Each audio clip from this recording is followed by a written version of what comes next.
பட்டினத்தார்.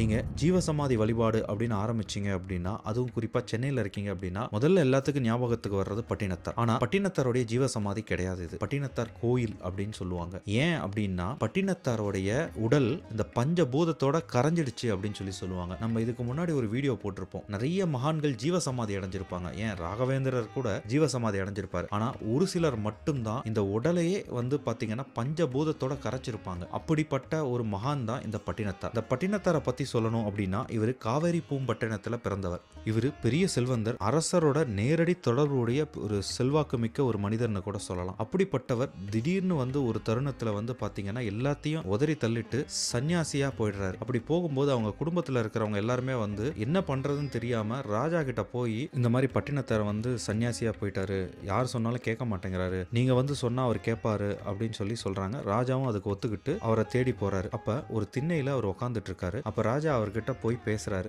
கடைசியா ராஜா அவர் எப்படியோ நம்ம இவரை மாத்திரணும்னு சொல்லி நிறைய விஷயங்கள் பேசிட்டு, நீ என்ன சாதிச்சிட்ட அப்படின்னு ஒரு வார்த்தை கேட்பாரு. அதுக்கு பட்டினத்தார் சிரிச்சிட்டு சொல்லுவாரு, ராஜாவாகிய நீ நின்றுட்டு இருக்க, பரதேசியாகிய நான் உட்காந்துட்டு இருக்கேன், இதை விட நான் என்ன சாதிக்கணும் அப்படின்னு சொல்லி சிரிப்பார். ராஜா அந்த ஒரே ஒரு வார்த்தையில திரும்பி போயிடுவார். இப்படி பட்டினத்தாரை பத்தி நிறைய நிகழ்வுகள் நம்ம பேசலாம், பேசிக்கிட்டே இருக்கலாம். அப்படிப்பட்ட மகான் எங்கேயுமே மோட்சம் கிடைக்கல. அவருக்கு சாமி கிட்ட தன்னை வருத்தி கேட்பாரு, நான் அப்படி என்ன பாவம் செஞ்சுட்டேன், எனக்கு ஏன் கருணை காமிக்க மாட்டேங்கிற, என்னுடைய சீடருக்கெல்லாம் நீ முக்தி கொடுத்துட்ட அப்படின்னு சொல்லி கேட்பார். அப்ப அசரீதியா ஒரு குரல் கேட்கும், உனக்கு எங்க பேய் கரும்பு இனிக்குதோ அங்கதான் உனக்கு முக்தி அப்படிங்கிற மாதிரி ஒரு விஷயம் அவர் அசரீதியா கேட்கும். அவருக்கு கடைசியா பேய் கரும்பு இனிச்சது இந்த திருவொற்றியூர்ல, அதாவது ஒற்றியூர்ல. அந்த இடம் தான் நீங்க பாக்குற இந்த பட்டினத்தார் கோவில். இந்த கோயிலை பார்த்துட்டு வெளியில வரும்போது ஒரு சின்ன கடை இருந்தது. அந்த கடையோட உரிமையாளர் நாடக கலைஞரா. அவரு நம்ம கிட்ட நல்லா பேசினாரு. அவருடைய பேச்சு ரொம்ப இனிமையா இருந்தது. அவருடைய குரலும் ரொம்ப அழகா இருந்தது.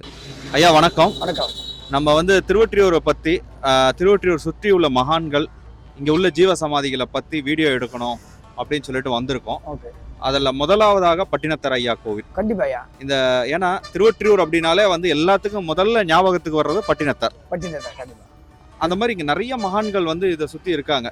ஏன் பட்டினத்தார் கோவில் சொல்றோம் அப்படின்னு கேட்டீங்கன்னா, இந்த உலகத்துல நேர்த்திக்கடன் இல்லாத ஒரு கோவில்னா நம்ம ஐயா மட்டும்தான். சரிங்களா? இது சிவலோகம்னு சொல்றாரு. யாரு அவரு? யாரு? நம்ம பட்டினத்தார். இது சிவலோகன்றாரு. அதில் இந்த திருவொற்றியூருக்கு வந்தோடனே நம்ம ஆதிபுருஷர் ஐயா கிட்ட வந்திருக்கிறாரு. வந்தோடனே வாவிலெல்லாம் தீர்த்தம், மணலெல்லாம் வெந்நீர், காணும் காவனங்கள் எல்லாம் கடனாது, பூ உலகில் இது சிவலோகம் என்று வைத்தவத்தோர் ஓதும் திருவொற்றியூர்னார். உலகத்துல உடம்பிய மேனியே லிங்கமாக்குறது நம்ம ஐயா மட்டும்தான். மனிதனாக பிறந்து மகானாயிருந்து சித்தனாய் சிவனானது. இவரை சுத்தி 63 ஜீவ சமாதிகள் உண்டையா. சில இடத்துல ஆமாயா, திருவொற்றியூர்ல மட்டும் இருக்குதுயா. 63 பேர் இருக்காங்கய்யா. 63 சுத்தி பார்க்கணையா, பார்க்காம எங்க எங்கன்னு கேட்டார் இல்லையா. ஏன் அப்படின்னா, இவர் பாத்தீங்கன்னா சிவபெருமானியே தூக்கி 16 வருஷம் வளர்த்தவரையா ஐயா. இது போன உசுரை திருப்பி கொடுக்குறவரையா. பெருமாளுக்கே வட்டிக்கு பணம் கொடுத்தவர். ஏன் குபேரன் அப்படின்னா, சிவபெருமானே தூக்கி 16 வருஷம். ஆனா அவர் சொல்ற விஷயங்கள் என்னன்னு யாரும் கேட்கலையா. இந்த கோயிலுக்கு போனா அது நடக்குமா, இந்த கோயிலுக்கு எது நடக்குமா, அது அவங்கவுங்க விருப்பம் அப்படின்னா, இங்க என்ன கிடைக்காதுன்னா, நாளைக்கு துன்பமில்லாம வாழறதுக்கு என்ன வழி ஐயா, எனக்கு மனம் ரொம்ப வேதனையா இருக்குதுயா அப்படின்னு நம்ம சொல்லும் போது, அப்ப அதுக்கு வடிவடிவ கோயில போய் சொல்லுவார், ஓடும் விழுந்து சீப்பாய் 9 வாய் புண்ணுக்கு இடுமருந்தை நான் அறிந்து கொண்டேன், கடுவருந்தும் தேவாதி தேவன் திரு ஒற்றியூர் தெருவில் போவார் அடியார் கொடி. எப்பா, இப்பிறவி தப்பினால் எப்பிறவியோ இருக்கும் போதே அந்த நமச்சிவாய நாமத்தை சொல்லுங்கடான்னு அப்பா ஐயா சொல்றாரு. ஆனா ஐயாவுக்கு ஒரே ஒரு பாட்டு பாடிப்பாரு. அவருக்குன்னு வீடு நமக்கு திருவலங்காடு, விமலர் தந்த ஓடு நமக்குண்டு, வற்றாத பாத்திரம் ஓங்கி செல்வ நாடு நமக்குண்டு, கேட்டதெல்லாம் தர நல் நெஞ்சே ஈடு இணை சொல்லவும் நமக்கு இங்கு ஒருவரும் இல்லையே. அவர் சொல்றது ஏன்னா வராங்க போறாங்க செய்யறாங்க கொள்றாங்களே தவிர, அவர் யாரு, அவர் எப்படிப்பட்டவர், அவர் என்ன நமக்கு சொல்ல வர கேட்டா நல்லா இருக்கேன். என் மக்கள் ரொம்ப எவ்வளோ பேர் கஷ்டத்துல இருக்கிறாங்க. ஒரு நாள் டெய்லி வரணும், மாசம் வரணும், வருஷம் வரணும்லாம் வரணும். ஒரு பானை சோறுக்கு ஒரு சோறு போதையா. இங்க அந்த ஒரு நாள் முழு அன்போட உள்ள ஐயா. ஒரு விஷயம் என்னன்னா, நீங்க எப்படி சொல்ல நினைக்கிறீங்களே, இந்த கேட்டு தாண்டி அப்படி உள்ள போகும்போது யாரு எதுக்கு வராங்க கிளீனா அவருக்கு தெரியும். எப்போ வராங்க ஐயா சொல்வாரு, கலகலவென்று மலஜலம் வாழ்கினரே இவர் காலம் அறிந்து வரிசை கடாமல் எடுமென மோடி வந்தில மைந்தர் குனிந்தழனு நெஞ்சு தடுமாறி ஒரு நேரமே வளர்பிறை போல எகிரும் ரோமம் சடையும் சிறு குஞ்சியும் இஞ்ச மனதுமிருண்ட வடிவமிழங்க மாமலை போல் எம் தூதர்கள் வந்து வளைகொடி வீசி உயிர் கொடு போக மைந்தரும் வந்து குனிந்தழன் வந்து. அப்பதான் ஏன் வரான், அப்பதான் ஏன் வராங்க. அதனால வாழ்ந்த வாழ்க்கைக்கு நன்றி சொல்லணும்யா, வாழ போறதுக்கு நன்றி சொல்லணும்யா. எவ்வளோ பேர் துன்பம் வந்தாலும் இப்போ துன்பத்தோட வரான். ஐயா நீங்க ஐயா கிட்ட வந்து புகழ்ச்சி அவருக்கு பிடிக்காது ஐயா, உண்மையை பேசணும் ஐயா. ஏன் அப்படின்னா ஒரு லேடி ஒருத்தர் வந்து உக்காந்துருந்தாங்க ஐயா. ஏமா இங்க சாப்பாடு போடுற இடத்துல உக்காந்து நீ காலை பறிப்பின்னு இருக்கிறியே, கொஞ்சம் தள்ளி உட்காருமா, ஜனம் வர போறேன். எப்பா இல்லப்பா சாப்பாடு போட்டு போயிடுறேன்ப்பா, எனக்கு கேன்சருப்பா, அடுத்த வாட்டி நான் வருவனோ வர மாட்டேன்னா தெரியலப்பா. அப்படி அதெல்லாம் எங்க வந்து என்ன பேச்சு பேசுற, போமா அப்படி போமா, உனக்கு ஒண்ணா போமா. ஐயா நீ நம்பனா நம்புயா, 4 மாசம் போட்டு அந்த பொம்பளை வந்ததுயா, 4 மாசம் கழிச்சு வந்ததுயா. வந்து அப்பா எனக்கு சரியா போச்சாம்பா, எனக்கு ஒண்ணுமே இல்லை. அதே மாதிரி வடிவெடுமை கோயில ஒருத்தர் வளையல் கடை கூட வச்சிருக்காங்க, அவன் பையனுக்கு கேன்சரு சரியா. ஏன்னா இதுக்கு தானே அப்பா நோய் நொடி இல்லாம வாழ்க்கை குட்டியே, அதுக்கு நன்றி. இனி வாழ போறதுக்கு நன்றி. இது அப்பா ஐயா வீட்டை விட்டு வெளியே வரும்போது அப்பா அங்க ஜனங்கள்லாம் கேட்டாங்களே, ஐயா நாங்க கடை தேர எங்களுக்கு வழி சொல்லக்கூடாங்க. அவர் சின்ன ஏன்னா கசப்பா இருக்கேன் அவர் பாடல்ல, அது வாங்கி உள்ள வாங்கினோன்னு இனிப்பு தான். அவர் விஷயம் நான் தெரியுமா, யாருன்னா பெரியவங்க எல்லாம் சொல்லியிருக்காங்க. ஆனா நம்ம வாழ்க்கையில துன்பன்றதே இல்லையா, நம்ம மனித பிறவியெல்லாம் இன்பத்தோட தான் வாழணும்னு ஐயா சொல்றாரு பாட்டு மூலியமா.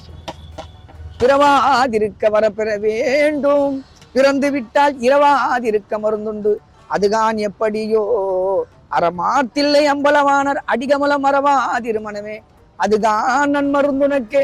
நமச்சிவாய் நாமத்தை சொல்லுங்கடா. இப்பிறவி தப்பினால் எப்பிறவியோன்றாரு. ஐயிரண்டு திங்கலாம் அங்கமெல்லாம் நொந்து பெற்று கைபுறத்தில் ஏந்தி கனகமுலை தந்தாலே நான் எப்பிறப்பை காண்பினேன், வட்டிலும் தொட்டிலும் மார்மேலும் தோல் மேலும் சுமந்த பெற்ற தாய்க்கா விறகலிட்டு தீமுட்டு. நீ என்ன ஊந்து ஊந்து கும்பிட்டாலும் ஒன்றும் நடக்காதையா. உள்ளன்போடு ஐயா உள்ள இருக்காரு நீ நினைச்சிட்டினா உன் கஷ்டமே போயிடும், துன்பமே போயிடும், துயரமே போயிடும். அப்போ இவரு சொல்ற விஷயங்கள் நம்ம காதுல கேட்டுனுச்சு, ஓ இப்படிதான் நான் வாழ்க்கை, இதனாலுக்கு நம்ம தேவையில்லாம வாழ்ந்துட்டுமே. ஐயா நீங்க சொன்ன மாதிரியே நாங்க வாழ்ந்துடுறோம்ப்பா. இது எப்பா டைம் இல்லை, நேரம் இல்லை, அங்கே ஆஃபீஸு போனோம், மலேசியா போனோம், சிங்கப்பூர் போனோன்றான், ஒரு 10 நிமிஷம் பார்க்க முடியல. காலன் வரும் முன்னே கண் பஞ்சடைய முன்னே பாலுன் கடவாய் படு முன்னே உற்றார் மேல் விழுந்து அழுமுன்னே ஊராருனே சுடுமுன்னே புத்தாலை தீசனே கூறு. ஏன் அந்த வார்த்தை சொன்னாருன்னா, டைம் இல்லை நேரம் இல்லைன்னு சொல்லாதீங்கடா, எப்போ வந்தாலும் என்ன வேணும் நடக்கண்டா, நல்லா இருங்கடா. உள்ளன்போட வர்றவங்களுக்கு ஐயா அப்பா எது வேணாலும் செய்வாரியா. அவர் பார்க்கும்போது ஒரு பயபக்தியா வாங்க, வெளியே வந்து என்ன ஒன்றும் பண்ணீங்கய்யா.